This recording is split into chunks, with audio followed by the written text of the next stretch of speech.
Num pequeno distrito do interior de Minas, vivia Roberto, um jovem de 15 anos que nunca havia se interessado tanto por um assunto como agora. Estava apaixonado pela astronomia. Tudo começou quando um grupo de pesquisadores, liderados pela renomada astrônoma, doutora Lúcia, visitou sua escola para realizar oficinas sobre o vasto universo além da Terra.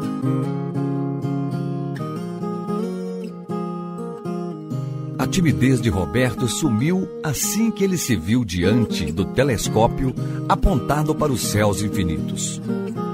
Naquela noite, ele pôde ver, com seus próprios olhos, Saturno e seus anéis imponentes dançando em volta do planeta gasoso. A doutora Lúcia cativava sua atenção ao explicar as maravilhas do cosmos, como uma contadora de histórias de aventuras e fantasias. As oficinas se tornaram regulares e cada encontro era uma nova aventura para Roberto. Ele aprendia sobre as constelações e os mitos que as envolviam e se sentia um desbravador de um território ainda inexplorado. As palavras dos pesquisadores transformavam o céu numa tela, onde Roberto desenhava nas estrelas suas próprias histórias. No ápice da sua jornada celestial, Roberto contemplou a grandiosidade de Júpiter, com suas faixas coloridas e a grande mancha vermelha, uma tempestade que estrondava por séculos. Cada detalhe que ele via através do telescópio reforçava sua conexão com o cosmos. Era como se tocasse as estrelas com a ponta dos dedos. O tempo passou e Roberto mergulhou profundamente nos estudos sobre astronomia. Os pesquisadores perceberam sua paixão e compartilharam com ele histórias de grandes cientistas e suas descobertas. Roberto estava sedento por conhecimento, ansioso para desvendar os mistérios e contribuir para a compreensão do universo. Certa noite, enquanto observava uma chuva de meteoros, ele se viu imerso em um turbilhão de pensamentos. Seus olhos brilhavam como as estrelas, e foi aí que ele percebeu que seu sonho havia se transformado. Ele não queria apenas observar o céu, mas entendê-lo com toda a sua complexidade. Decidiu então se tornar um físico, alguém que estudaria os planetas, as estrelas e as leis que governam o universo. Agora na faculdade, seus olhos estão fixos para as páginas dos livros de física e sua mente fervilha de ideias e teorias.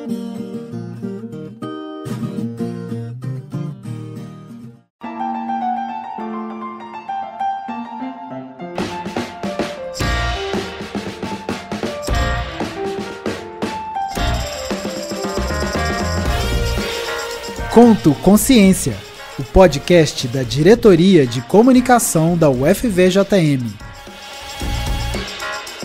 Ciência de um jeito leve e descomplicado.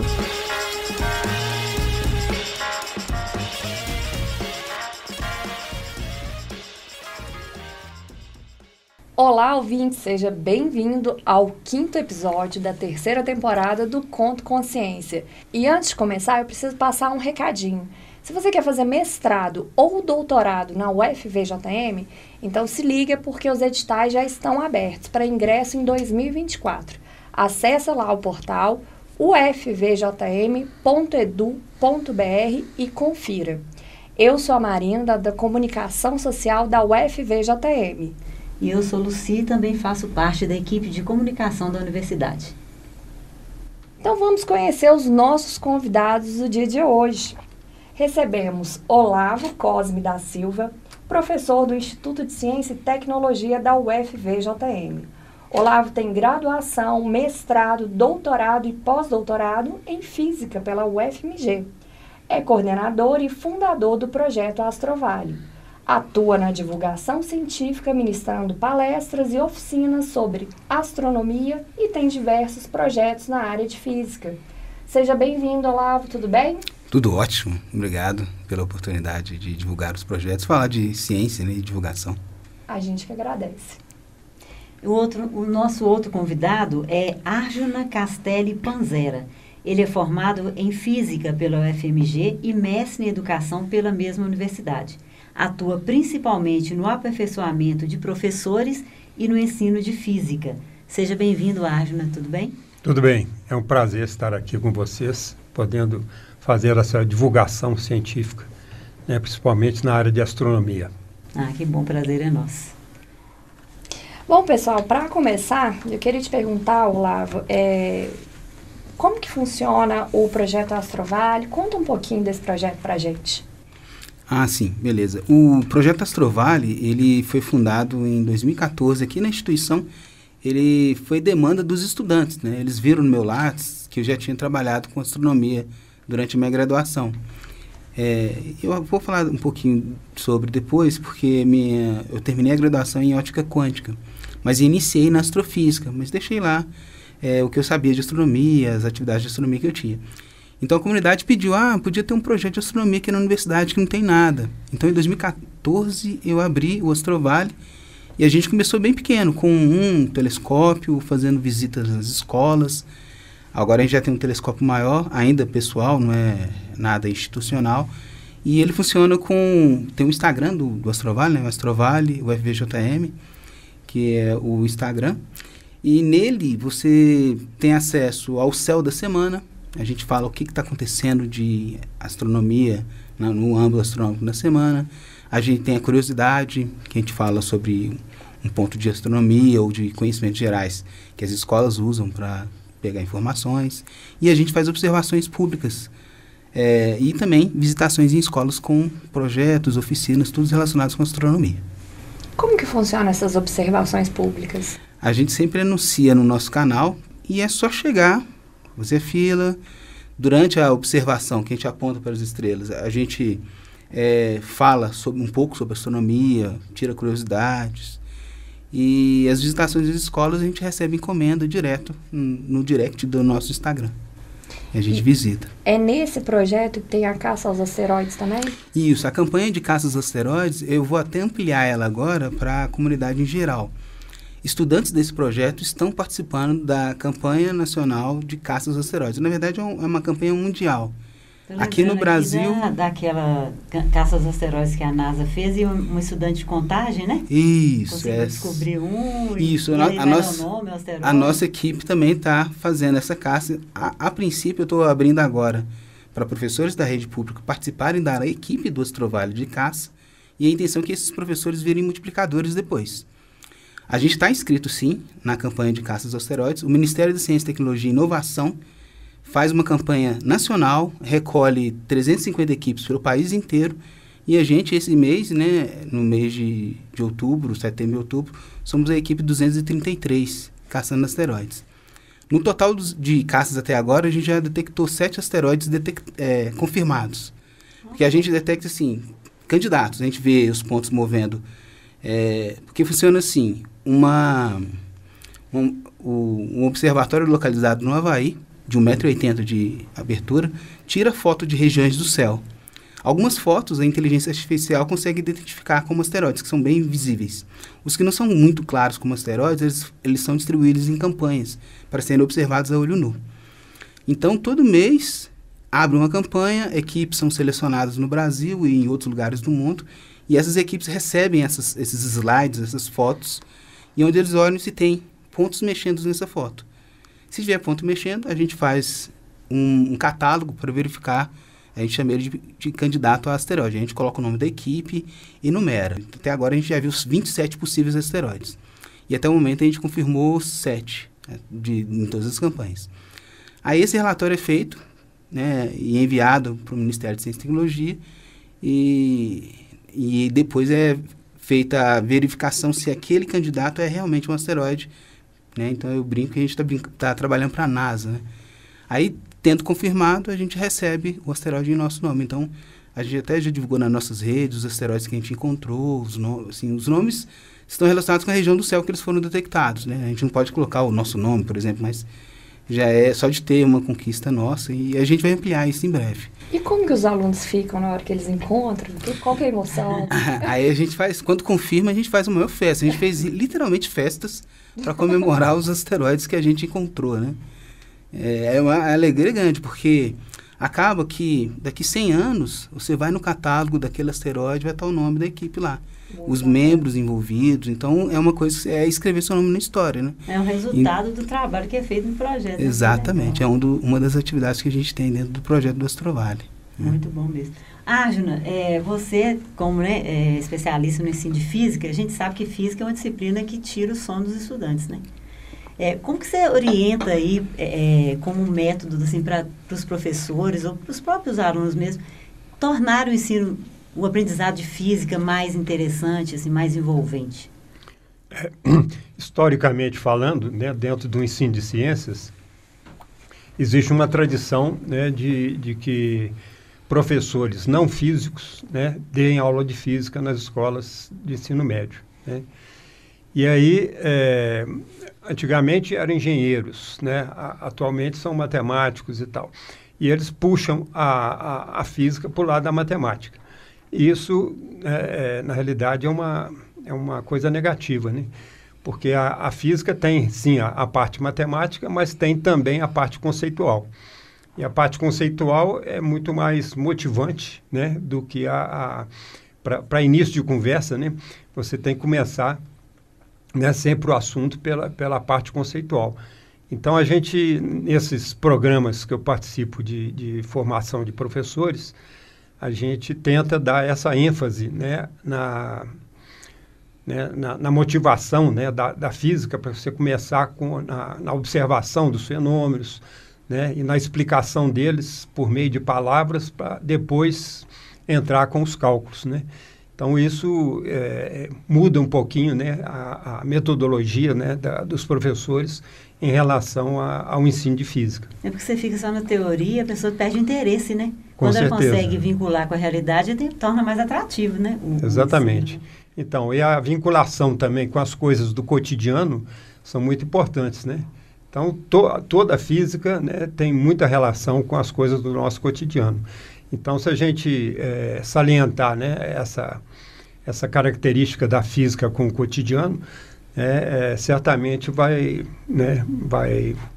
produzir, né, uma motivação muito maior dos estudantes. Os alunos querem enxergar, né, que aquilo funciona no dia a dia, como funciona, né? Com certeza. Eles querem uma aplicação, né, para aquilo que eles estão aprendendo. Então, recentemente, né, eu trouxe lá de Belo Horizonte, porque eu já sou professor aposentado e não estou dando aula mais, né? Eu dou aula num curso, eu estou vinculado a um curso de especialização em ensino de ciências, lá da UFMG, ligado à Faculdade de Educação. É um órgão suplementar da Faculdade de Educação chamado CECIMIG, Centro de Ensino de Ciências e Matemática, que é um órgão da Faculdade de Educação. E nesse órgão existe o curso de especialização em ensino de ciências, que já tiveram várias versões. E eu atuo lá, já atuei em disciplinas relacionadas ao ensino de física e agora estou relacionado com o ensino de astronomia. Mas, então, né, nessa época que eu dava aula, eu produzia muito material didático em casa. Eu tenho muita habilidade manual, né? Em casa eu tenho, tipo, uma marcenaria, né? E aí eu modelos, assim? Aí eu fazia um monte de coisas, né, para mostrar em aula, né? Então, nas minhas aulas de física, para iniciar o assunto, eu sempre levava um experimento, colocava o experimento em execução na sala, né? E a partir das discussões ali é que vinha depois a parte teórica e a parte matemática posteriormente. Se você pudesse dar algumas dicas assim para os professores de física, como atrair esses alunos, né, para a área de física, o que poderia ser feito? Então, é essa coisa mesmo da ligação do cotidiano, né? Os livros de física antigos, né, na minha época que eu estudei, já começaram a mudar, né? Eu fiz o curso de física no final da década de 60, né, início da década de 70, eu formei em 72. Mas quando eu fiz o ensino médio, né, eu já peguei um livro, né, que já tinha experimentos. Mas até então não existia isso, né? Foi a professora Beatriz Alvarenga e Antônio Máximo, que foram posteriormente meus colegas lá no departamento de física, porque eu entrei para o departamento de física posteriormente para fazer parte de um grupo de ensino, né, que foi criado pela professora Beatriz. E a professora Beatriz e o Antônio Máximo tiveram livros, né? Atualmente eles já são aposentados, a Beatriz já está com 100 anos, né? Ainda não faleceu. Esse ano teve uma homenagem a ela, né? Lá no departamento de física, fizeram uma live também com ela e tal. Mas aí esse livro dela já tinha muita coisa de experimentação, né? E os livros atuais, né, também... o professor pode buscar livros, né, que tenham essa experimentação e não tenham, né, eu tenho menos, né, a parte matemática, né, que é um dificultador do ensino de física, né. Então, essa é uma busca interessante, né, de procurar livros didáticos que tenham experimentações. Um desafio, né? Com certeza. A realidade do aluno, né, para dentro da sala de aula e conseguir dialogar Isso mesmo. da melhor maneira possível. E esse trabalho aí que você faz com formação de professores é importantíssimo. O negócio falou, você tem um professor de física que não é formado em física. Aí ele não consegue, se ele não tiver um curso para ensiná-lo a trabalhar, né, as disciplinas, ele não vai conseguir ele vai puxar pelo lado que ele é formado, né, igual você explicou no início lá, né? Se é formado em matemática, vai puxar para matemática. Ontem uma professora de biologia, colega minha lá do CECIMIG, lá da UFMG, me ligou dizendo que ia fazer uma formação de professores no interior e estava me pedindo sugestões de experimentos que pudessem ser realizados, né, para mostrar a geração elétrica numa usina hidrelétrica, né, porque o professor de física na escola em que ela dá aula era engenheiro. Então, você vê a dificuldade que existe, né? Aí eu fui dar sugestões de experimentos simples, né, com material simples que poderiam ser usados, né, para mostrar de onde que surge a energia elétrica, né? Eu já tive professor de ensino de ciências, acho que foi na época do meu mestrado, né, que foi interessante.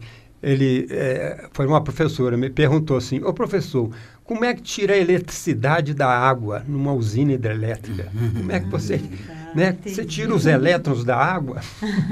Quer dizer, a pessoa não tinha noção nenhuma, né, de como é que é a geração de energia elétrica, como é que é esse processo. Então, falta, né, essa parte conceitual importante, né?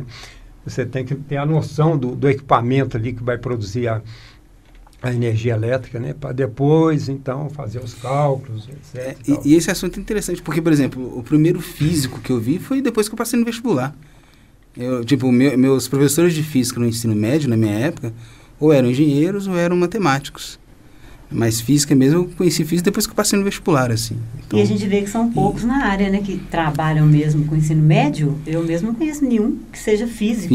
Que dê aula para o ensino médio, né? Que é aquele momento ali que o aluno está começando a despertar para qual profissão que ele vai seguir. E não tem, deve ter poucos, né? Na cidade se tivesse tem, alguém mesmo da área, né? Ia despertar muito mais físicos. Sim, então, por isso eu acho que essas oficinas que se oferece, essa formação, é muito interessante para ajudar os professores a despertar nos alunos uma profissão que eles vão seguir mais tarde, que tem um mercado enorme, né? O mercado é bom. Vamos pensar quanto que um físico ganha, um físico da NASA, por exemplo, né? Ou um professor de física mesmo. Então, despertar isso, né, para criança ou para o jovem que está ali no ensino médio. E independente do financeiro, porque é uma área muito, muito interessante, assim. Por exemplo, geralmente quando você tem, sabe, o fervilhar de ideias, a liberdade criativa que ser físico dá também, você conseguir discutir temas profundos, temas abstratos, você conversar com matemáticos, sim, conversar no sentido criar teorias e trabalhar conceitos do lado de matemáticos, do lado de biólogos também. Então tem biofísica, que são físicos e biólogos que atuam. Então são sempre, assim, o fervilhar de ideias que a área traz é interessante. Independente da pessoa ser física ou não, né, ser formada em física ou não, a formação de professores é bem-vinda, assim. Vamos supor que a gente tenha lá um engenheiro trabalhando com o ensino de física. Sim. Que ele busca o treinamento, então, que ele tem muito a acrescentar. Para voltar para a área mesmo. Para já, olha só, eu sou engenheiro e lá na engenharia eu vejo isso e aquilo outro relacionado com física. Eu estou dando aula de física para vocês aqui e um dia vocês podem se tornar engenheiro ou físicos. Então, assim, apesar de a gente ter poucos físicos formados, assim, pouca gente de física trabalhando com física, acho que o crítico é o treinamento desse pessoal. Então, a formação de professores, eu acho que é muito importante nesse sentido que o professor traz, né? E eu estou vendo os livrinhos do professor aqui, eu costumo falar que a astronomia, né, o céu, ele é um laboratório profícuo de construções, né? O céu, com o ensino de astronomia, você ensina história, você pode falar sobre mitologia, como foram construídas as constelações, você pode falar sobre composição química dos planetas, dar uma aula de química. E por que o Astrovale faz tanto sucesso aqui? Porque ele tem leitura, ele tem interdisciplinaridade com várias outras áreas. Então, a gente tem na equipe estudantes da Humanas, tem estudantes das diversas engenharias atuando lá dentro da equipe do Astrovale. E quando a gente vai a campo, vai nas escolas, a gente atende o professor de biologia, de geografia, de todos juntos, assim, de física também, claro. E eu acho interessante a astronomia nesse sentido. E a física é muito interessante. Eu recomendo, assim, a gente tem alguns engenheiros nossos que estão fazendo mestrado em física hoje, eles fizeram a base das nossas engenharias e foram direto para a física. A gente tem alguns casos acontecendo isso, fazendo mestrado, depois do BCT, né, que é o curso que temos aqui, eles entraram no mestrado, assim, que é o fervilhar de ideias mesmo. Que eu acho bom, muito ser interessante. apaixonado, né, por tudo que a física pode, né, proporcionar. E a interdisciplinaridade, bem ressaltada aí. E é difícil você achar algum fenômeno que seja só físico, só químico e só da biologia, ou biológico, né? Sempre tem uma interdisciplinaridade no meio, né? Então, um pouco de cada, né? Você pode buscar, inclusive nas ciências humanas, que gosta de estar colocando na história, na história da ciência, né? Na literatura. Muito bem. Olavo, você tem, além desse projeto do Astrovale, a gente sabe também que você trabalha física dos instrumentos musicais, né? Sim. Jogos mentais, xadrez, né? Sim. E aí todos, sim, é lógico que você trabalha com todos, mas tem algum desses projetos, você acha que tem algum mais engajamento, né, com os alunos? Sim. Envolve mais? Na verdade, todos são bem engajados, só que eu percebo que são públicos diferentes. Por exemplo, o clube de xadrez. A gente tem recebido atletas de xadrez, porque tem um clube de xadrez, o FJM. Eu sou o presidente do clube, vice-coordenador do projeto. Quem coordena o projeto de xadrez é um professor da educação física, que é o Hilton. Sim, Hilton. Aí a gente, Cereja, né? O Hilton Cereja. Aí a gente inverte. Lá, ele é o coordenador do projeto, eu sou o vice-coordenador, e eu sou o presidente do clube, e ele é o vice-presidente do clube. Então, o clube, ele recebe a comunidade em geral, né? E o projeto xadrez nas escolas, a gente vai nas escolas fazer treinamento específico. Ensina xadrez. A gente tem até um canal que a gente ensina xadrez do zero, treinamento. A gente tem várias atividades dentro desse canal. A gente grava as aulas nas quartas à noite. E de vez em quando a gente recebe algum atleta, algum mestre. Recentemente, durante o ano passado, a gente recebeu o mestre internacional, Renato Quintiliano. Na época, ele era só mestre internacional. E hoje, ele é grande mestre no xadrez. Eu explico. É como se fosse uma graduação que se recebe no xadrez, dependendo da sua força de jogo e dos campeonatos que você ganha. O topo dessa graduação é GM, que chama, que é Grand Master, que é um grande mestre. Faixa preta nos esportes. Exatamente, é como se fosse faixa preta. Na ocasião, ele era um ponta preta. Ele precisava de uma modalidade para virar grande mestre. Aí ele recebeu ele por Meet, ele deu uma entrevista, ele jogou com membros do nosso canal e hoje ele é grande mestre, né? Então é muito interessante isso. Né? E a gente continua, a gente recebe, semana passada mesmo, a gente recebeu um mestre nacional que estava de passagem na cidade, jogamos algumas partidas com ele. Então acaba que o público do clube de xadrez é um público, sim, É a galera que já sabe, ó, eu curto xadrez, eu vou jogar, eu quero melhorar, eu vou competir. Tem alguém para treinar com a gente, é um público desse jeito. Eu tenho também o projeto de física de instrumentos musicais, esse eu sou o vice-coordenador. Quem coordena ele é o Thiago Lara, que é professor da mecânica lá do ICT. Ele tem um mestrado no ITA em vibrações mecânicas. E essa expertise cai muito bem para a gente fazer estudo do espectro sonoro de instrumentos musicais. Tanto que a gente produziu um artigo em que a gente estuda a madeira, uma guitarra que utilizou madeira local, e a gente olhou a qualidade sonora dela de outras guitarras mundialmente conhecidas. Então, tem essa vertente do físico de instrumentos musicais. E já é outro público, tem um engajamento também.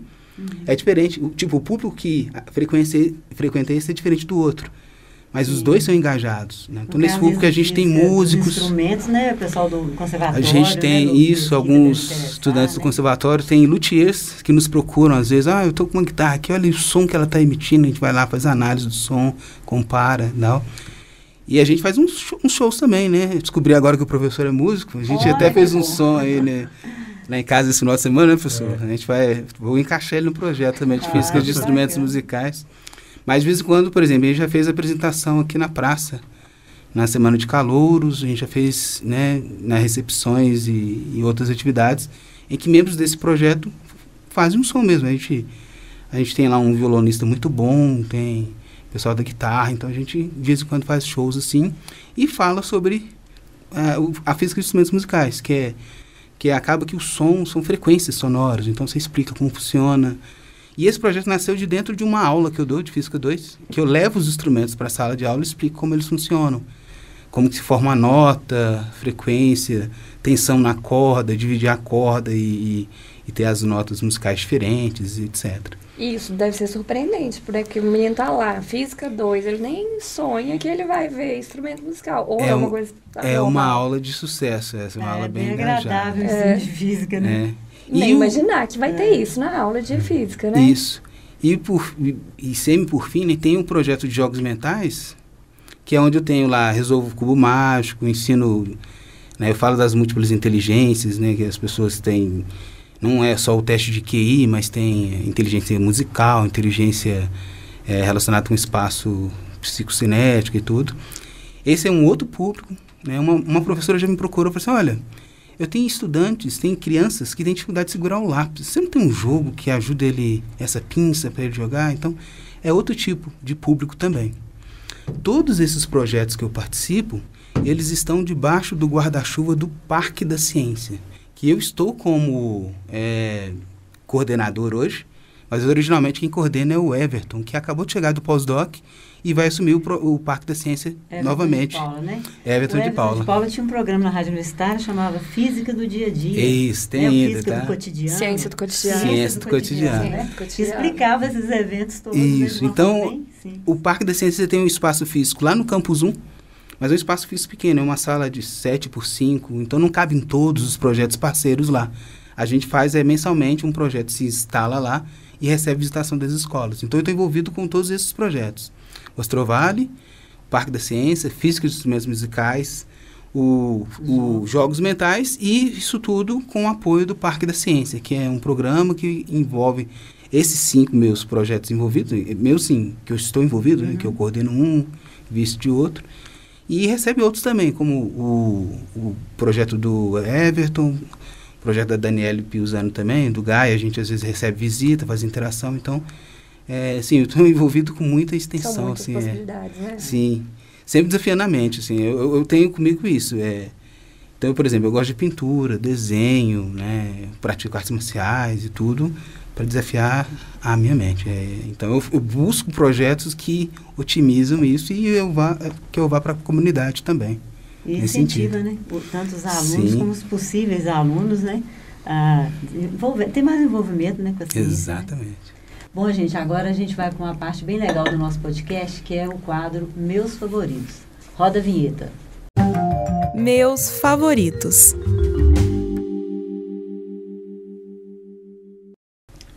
Aproveitando a temática de hoje, A gente queria pedir uma indicação, né? No quadro Os Meus Favoritos, a gente tem essa ideia de, relacionado ao assunto, pedir uma indicação de um livro, de uma série, de um filme, enfim. Documentário, né? O que vocês quiserem. E, Olavo, o que você indica pra gente? Bem, relacionado com ciência, né? Eu pensei um seriado chamado Travels, que é bem interessante. Bem, todo mundo sugere Cosmos, né? Talvez o professor tenha uma sugestão, mas esse seriado Travels fala sobre um futuro. A criação de um computador quântico permite que pessoas voltem no tempo, mas elas não voltam fisicamente. O consciente dela volta e geralmente ela ocupa o corpo de alguém no passado, que é o nosso presente, na verdade. Eu achei esse seriado interessante por causa dos paradoxos, né? O quanto que você mexe nas coisas do passado, o que isso influencia no futuro, etc. E a criação de um computador quântico também, que é o suprassumo da atividade da física que a gente tem hoje em dia, né? Porque o computador quântico ele é mais físico do que qualquer coisa que se pode pensar, física quântica principalmente, né? O legal é que é um seriado que tem aí umas 5 temporadas ou 6, que eu acho que é o que o seriado precisa ter mesmo, né, professor? Geralmente tem seriados aí com 12, mais ou 20 temporadas, eu acho que é exagero. Então, muita gente se espera que eu sugira Cosmos. Sim, sugiro Cosmos, a versão nova com Neil deGrasse Tyson, mas esse seriado eu acho que vale a pena vocês conferirem. Ele é ação e tem um pouco de ficção científica, assim. Livro, eu recomendo a série do Asimov, talvez o Fundação, né? Que quem não sabe, o Asimov é um escritor de ficção científica. Na ficção científica dele, criou as regras da robótica que são usadas hoje em dia na criação de robôs. Se você cria um robô hoje, você meio que utiliza, né, as regras que um robô deve seguir desse seriado de ficção, desses livros de ficção. Olha que interessante. Então, mas ele tem uma formação, você sabe? A formação do Isaac Asimov, eu acredito que é de jornalismo, mas ele é escritor de ficção científica. Olha, interessante. Então, e ele é igual a gente pensar no Júlio Verne, né, que escreveu ficção e depois a gente criou coisas baseadas no que ele pensou, né? Como se inspirasse, né? Exatamente, é uma leitura inspiradora. Os livros do Marcelo Gleiser, né? Eu li antes de eu fazer meu vestibular, me influenciou muito. Marcelo Gleiser tinha um programa do Fantástico, né? Que sim. dessas novidades. Ele tem até um canal também no YouTube hoje em dia, né? Física para Poetas, eu acho que chama. Os livros dele recomendo também fortemente. Filme, meu irmão vai até brigar comigo, mas se eu não falar esse filme, na verdade, que é Interestelar, ele é sensacional, é um dos filmes que, na época que eles fizeram o buraco negro da ocasião, a gente não tinha detectado um buraco negro, nem fotografado um buraco negro, né? E o buraco negro que aparece no seriado foi uma inspiração artística, consultada, né? Ou seja, eles procuraram na comunidade científica falar como é um buraco negro e eles colocaram a representação nesse filme. Então, Interestelar, sem sombra de dúvida, é a minha recomendação em termos de filmes, assim. Ele é bom mesmo. É sensacional, né? E... Ótima sugestão. Alguma outra? Ok. E você, Arjuna? Em relação à internet aí, né, de vídeos, você já falou muitos aí, né? Mas principalmente para professores, né, eu acho um canal muito interessante, um chamado Manual do Mundo. Né? É um cara até que não ele é administrador, né? Ou engenheiro, não sei. Ele não era da área de ciências exatas. Mas as explicações dele são muito coerentes, né, com a ciência. E os experimentos que ele propõe são muito simples, né? E dão exemplos concretos, né, de como que o professor pode se utilizar de material simples para fazer demonstrações em sala de aula e discutir a ciência na sala de aula, né? E ele não se atém só à física, ele vai na biologia, vai na química, né? Então, acho que é um canal bem interessante aí de divulgação, né? É legal que ele fala do método científico, né? Também. No dia a dia do canal dele, eles falam, será que isso é tal coisa? Então, ele vai ensinando o espectador como que você testa uma verdade ou não. Isso. Acho que isso é muito importante. Na área de eletrônica também, ele atua muito na área eletrônica, com sensores, né, com Arduinos, né? Sim. Tem muita coisa do dia a dia aqui que pode ser aplicado. Então, para professores, eu recomendo isso aí, né? Os livros ele já falou aí do Marcelo Gleisi, né, que eu acho muito interessante também, do Isaac Asimov. E tem os meus livros aí de astronomia, né? Não sei se a câmera pega aí, né? Esse é o primeiro livro aí. Vai dar um close lá, professor. Planetas e Estrelas, é um guia prático de carta celeste. E dentro dele tem um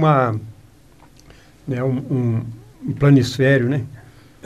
Aqui, ó. Aí aqui dentro tem quer dizer, hoje na era do celular com aplicativos, isso aqui não tem muito mais sentido não, né? Mas é didático. Mas é didático, é. Então aqui é uma máscara, tá vendo que você gira aqui, ela tem as horas da noite aqui e do lado de fora tem os dias do ano. Então isso aqui vale para uma determinada latitude, 20 graus, né? Mas vale para grande parte do Brasil, mesmo que você tenha uma latitude um pouquinho diferente dessa aqui, ele funciona.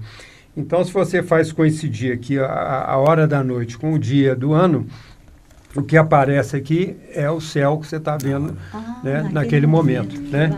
E aqui essa faixa mais escura aqui, mais de azul, mais escura aqui, é a Via Láctea, né? A nossa galáxia em que a gente se encontra e a gente vê parte dela daqui. Né? Então, o livro basicamente é a explicação, né, do funcionamento, né, dessa carta celeste e de outras coisas, de brilho, distância, né, das estrelas e planetas, como você acha os planetas aqui e tal. Né? Ajuda no projeto lá do Olavo. Sim, já é parceria já. Então esse aqui já está na 4ª edição, né, pela editora da UFMG. E esse outro foi lançado no ano passado. Né? Astronomia no ensino de ciências é mais para professores do ensino fundamental, né? Para desenvolverem a olho nu, né, uma astronomia de observação. Então desperta no aluno interesse, né? Isso. Sim. Aí tem uma introdução inicial falando da astronomia, dos primórdios da astronomia antiga, dos antigos, depois até a contemporânea. Depois tem uma parte também falando sobre como aplicar a astronomia nas escolas, né, qual a metodologia melhor a ser usada, inclusive a avaliação, e depois propõe 8 atividades concretas para o professor desenvolver com os alunos em sala de aula. Né? Então, é uma coisa bem... E tudo factível, né? Aí mostrando também uma discussão, né, que os professores podem ter com alunos do ensino de ciências. Né? Mas esse livro, inclusive, é uma necessidade, eu acho que na nossa realidade brasileira, porque o professor da área do ensino fundamental, que dá aula de astronomia, é o professor de ciências biológicas. E ele tem uma formação mínima, né, na área de astronomia. Ele aprende muito pouco, então ele fica muito inseguro. Então, no contato que eu tenho com esses professores, o que eles falam? Quando chega na aula, na parte de astronomia, a gente pula. Entendeu? Não tem conhecimento, não tem muito domínio, tem muita insegurança e tal. Né? Então, nesses programas de aperfeiçoamento de professores, a gente tenta trabalhar, né, esse tema da astronomia, mostrando que pode ser desenvolvido em sala de aula muitos aspectos da astronomia, inclusive diurna, né? Você observar o Sol, né? Sim, através de filtros. De filtros, ou mesmo concretamente, se você faz um chamado gnomo, né? O gnomo ou gnomon, não sei como é que é o nome, é uma tabuinha com um prego, né? Como se fosse um relógio de sol. Então, a observação da sombra daquilo ali, de 9 da manhã até as 3 da tarde, então, isso feito a cada mês, mostra uma trajetória do Sol ali no plano, e que você pode inferir como é que o Sol está passando na abóbada celeste. Então, uma coisa interessante, por exemplo, que muita gente não sabe ou tem dúvida e tal, falar ao meio-dia onde que o Sol se encontra.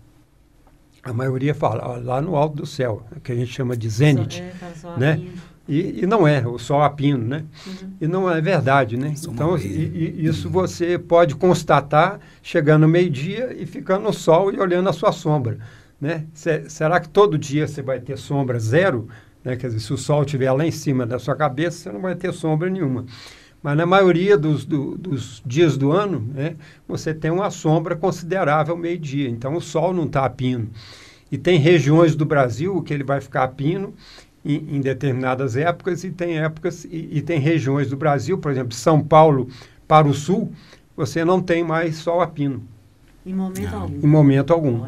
Né? Então, da latitude 23,5, quer dizer, São Paulo, a capital de São Paulo, está exatamente no trópico de Capricórnio. Isso é porque a Terra é redonda, viu? Tá vendo? Então fica a dica aí, ó. Aí entra a geografia no meio também, ó. Quer dizer, a região tropical, entre o trópico de Capricórnio e o trópico de Câncer, nessa região você tem sol a pino. Né? Então, São Paulo, você tem sol a pino apenas um dia do ano, no dia 23, ou em torno do dia 23 de dezembro. Gente, né? Que é o dia do verão. Né? Então, são coisas assim do dia a dia que você pode trabalhar em sala de aula tranquilamente. Professor, e esse livro seu não poderia entrar no rol lá dos livros didáticos, não? Que o governo federal... Não sei quais... A gente tem que verificar quais são os requisitos o que o Ministério pede para... A gente está aguardando, né, uma edital do PNLD, do Programa Nacional do Livro Didático, que inclua esse tipo de livro, não é um livro didático, né, é um livro de biblioteca. Né? Então, já surgiram em outras épocas um outro programa do MEC, que é um Programa Nacional da Biblioteca Escolar. Então, já tem muito tempo que eles não soltam esse edital, e esses dois livros entrariam nesse formato. Porque é uma boa proposta. Ótimo. E ótimas dicas, né? Fica aí para os nossos ouvintes, né? Não, sem dúvida. Eu já estou interessada. Também. É uma pena, mas nosso tempo já está acabando, né? Não, realmente é uma pena, gente. Mas eu gostaria, né, de agradecer demais a presença de vocês dois aqui, porque o bate-papo foi muito interessante, né? Acredito que todo o nosso ouvinte vai ficar encantado e vai buscar, né, mais informações, as que vocês deixarem para a gente. Foi muito bom, muito obrigada mesmo, viu, pela participação. Olavo e Ágino. Então, para a gente finalizar, você quer deixar uma mensagem final para o nosso ouvinte, Olavo? Eu de sempre, né? Tentem desafiar a mente de vocês, buscando coisas positivas e interessantes de aprendizado, assim. Não tenham medo de estudar. Isso é libertador. Que bom. E você, Ágino? Uma coisa fundamental dentro da ciência é perguntar. Né? A pessoa que pergunta, né, que tem questionamentos sobre a natureza, isso é uma coisa muito positiva, que quando ela pergunta, ela vai buscar a resposta. E isso é a finalidade da ciência. Bom, gente, a gente queria agradecer mais uma vez e dizer o seguinte, pessoal, se vocês ficarem interessados aqui pelos materiais, pelas dicas, a gente vai disponibilizar isso tudo no Conto Consciência. Você pode acessar pelo portal da universidade, ufvjm.edu.br. Então, a gente aguarda vocês. Até a próxima!